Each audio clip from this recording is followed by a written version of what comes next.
Welcome back to EducateTube.com. My name's Sipsky, your host. Today is Earth Day 2015, and what I did today was I bought this Coleman 100 Watt crystalline solar panel. It's going to be part of my energy project that I'm trying to do. This was on sale. It was originally $500. Now it's only $200. It's a 60% savings.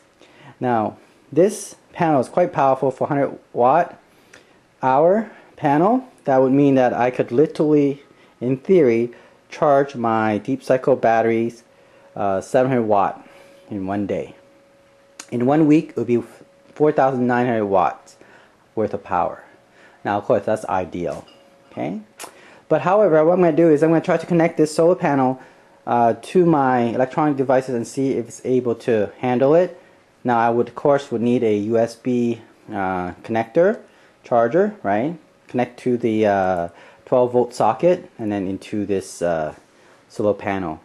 Okay, the best ideal situation, of course, is to connect this solar panel to a deep cycle battery and then use the deep cycle battery once it's charged to power your electronic devices. That's probably the best. Okay.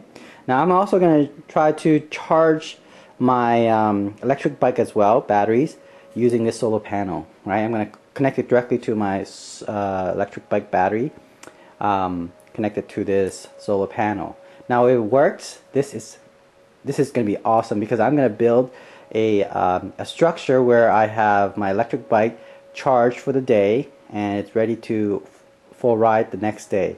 So it's like a charging station. So I might be able to build a charging station for my electric bike.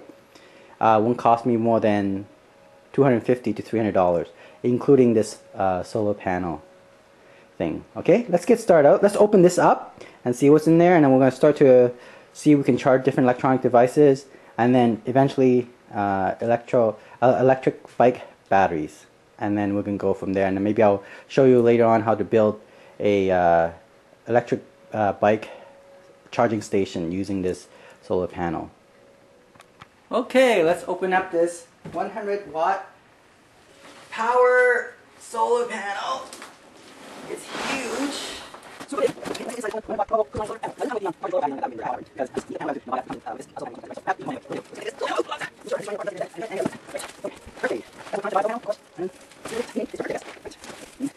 Okay, hey kitty. Right, let's see if we can open this up. Oh my goodness, that's heavy. Right.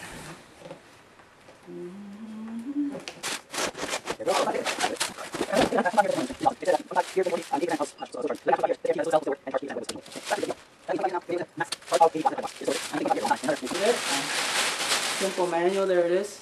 Okay. Okay. Let's get this box out of the way. I'm going to show you the actual panel. The panel is actually not that big. Let's inspect it to make sure that there's no broken cell here. Okay, so just feel for it. Make sure there's no cracks. You might want to look individual part of the cell. I'm going to inspect quickly and then sure it's not.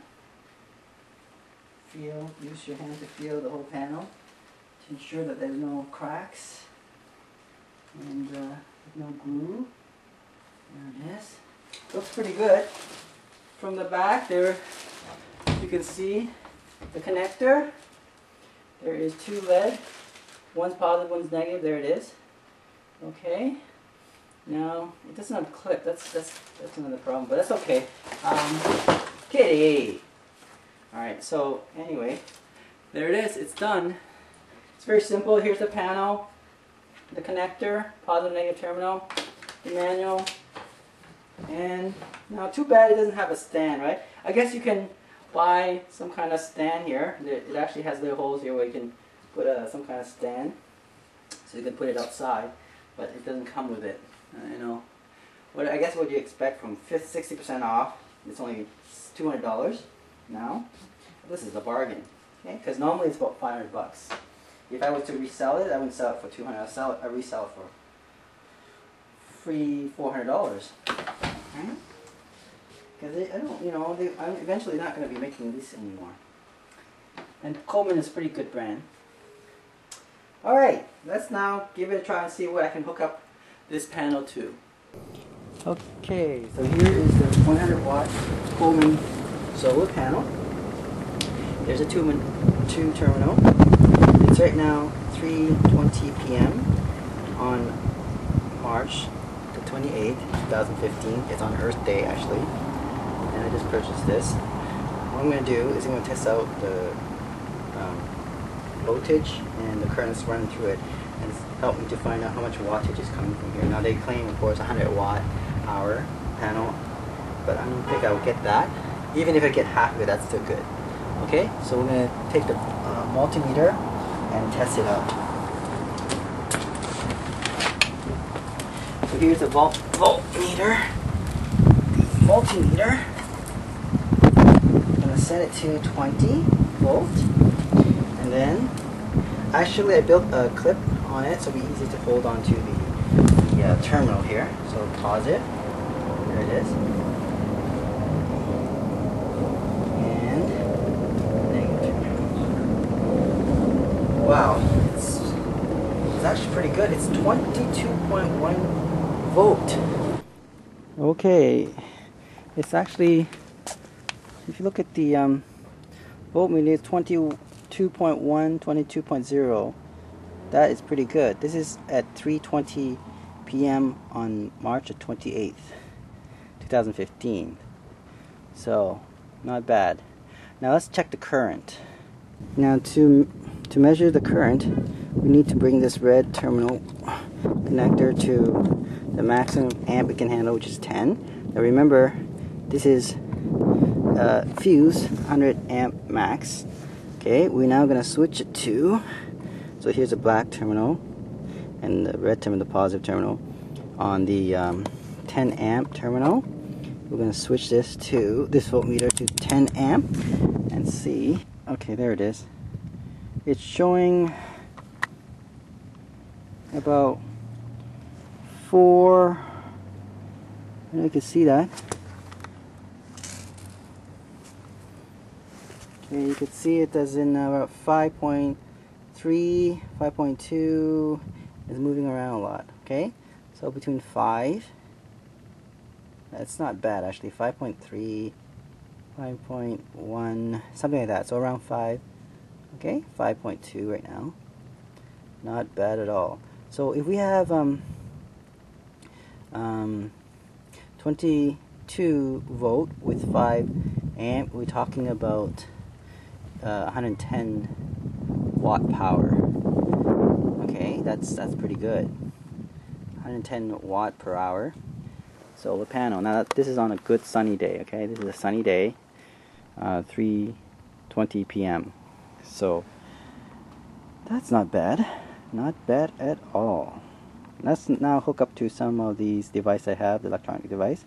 See, I can power it up. Okay, here is a lead acid battery, 12 volt, 14 amp hour. Is an old one that I got from my electric bike that I had to replace, but it's still good actually. It's still giving me about 12.7 volt. So I kept it. Okay, this is a sealed lead acid battery. It's pretty small, compact. You know, according to this will give you over 150 watts of power, ideally.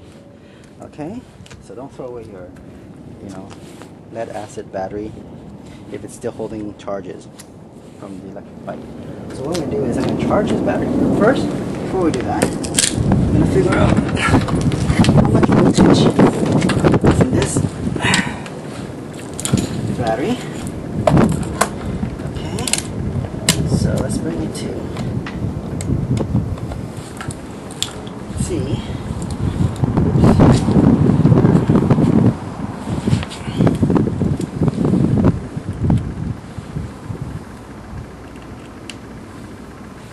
Okay, so if you look carefully, it's showing 12.74 volt. So I just charge it inside using the AC outlet.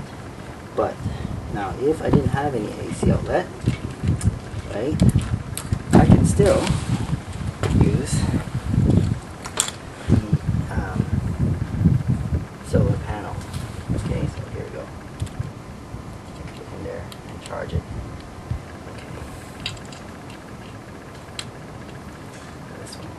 bent it. It's not ideal, of course. Ideally, you want to that like that, okay? And then what we could do is then measure the current, the voltage here.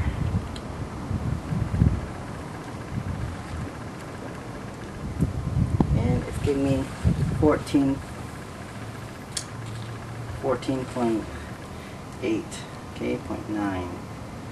So it's charging this battery quite fast.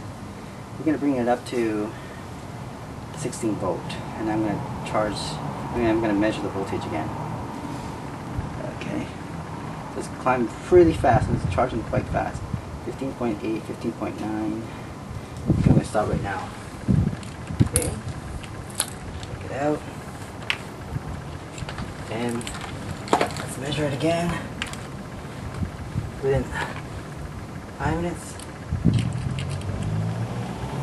Wow, it went to 14.2, so slowly coming down, but eventually will stabilize. Okay, around 14. It's fast charging, really. So using lead acid battery can charge it really quickly. Alright, so then I can power this device. Now, the next step, of course, is to use the 100 watt inverter for this battery. We are going to hook it up. Okay, we're going to hook up the 100 watt inverter, and there is the socket with the clip. Hook up to the terminal once you charge it. Now, this has a USB and also a normal AC connector. Okay, so we're going to hook up the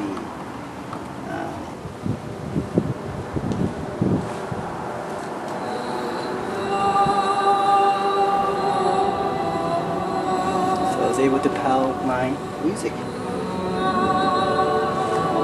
Okay, and I have a 20 watt light bulb. I can also have enough juice to power this light as well.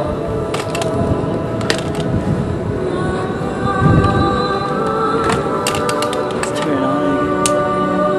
You can see that. I'll show you. So it can do both tasks. It can power the music and turn on the light. This is a 20 watt light bulb. Now if you have an LED light, it will be much more efficient because it is halogens, right? So you can have a fluorescent light bulb or LED light. In fact, even a 7 watt LED light is much brighter than this one. So, okay, right now, as this goes down, this is meaning that it's using up the power. So voltage is actually indirectly measuring the amount of current that's running across. So it's now 12.40. Okay, you can see it's 12.95 volt in the battery still. I charge it for a few, like maybe a couple of minutes there, and it's giving a pretty high voltage, right? So now it's running my my MP3 player stereo speaker. It's charged through using a USB. This is a pocket inverter which is connected directly to the battery, right? Using a car socket, right, and a terminal clippers. And at the end you have this pocket inverter connected to a car adapter. Now at the end of this, it has two connectors. This is the AC connector. That's what this inverter does. It converts DC to AC.